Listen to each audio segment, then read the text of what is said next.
घंटिकेला वंदन.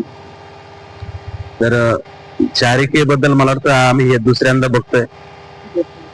आणि चारिका ही संकल्पना बहुतेक दुसरीकडचे नाही, परदेशातलीच आहे का भारतात पण होते मला इतकं माहित नाही.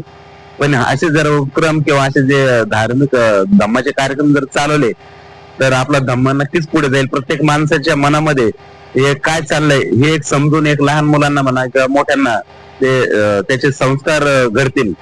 आणि हे असं धम्माचे कार्यक्रम नेहमी करताना प्रत्येक ठिकाणी व्हायला पाहिजे. आता नवीन पद्धतीने चारिका आपल्या इथे चालू झाली. अच्छा, नवीन काय होऊ शकते चारिकेमुळे, आणखी काय काय बदल होऊ शकतात? कसं आहे माणसाचं म्हणजे सगळ्यात प्रथम मन.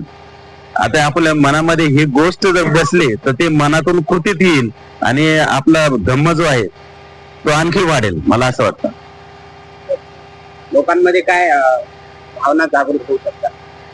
भावना जागरूक होणार म्हणजे बुद्ध धम्माबद्दल त्यांना एक आकर्षण, त्याच्याबद्दलच म्हणजे कमी होत आहे. काही लोकांना आता मिक्स होत आहे, काही लक्षात येत नाही.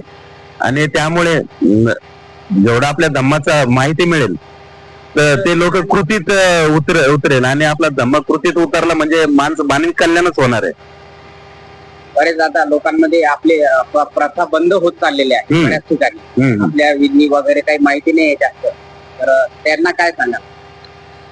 त्यांना हे सांगेल का धम्माबद्दल जी काही गोष्ट असेल, चारिका असेल किंवा आणखी काय असेल, ते जेवढं आपण माहिती करून घेणार ते कृतीत आणणार, त्यामुळे आपला धम्म नक्कीच वाढेल. आणि धम्म वाढणं म्हणजे ते मानवी कल्याणाचीच गोष्टी आहेत या सगळ्या.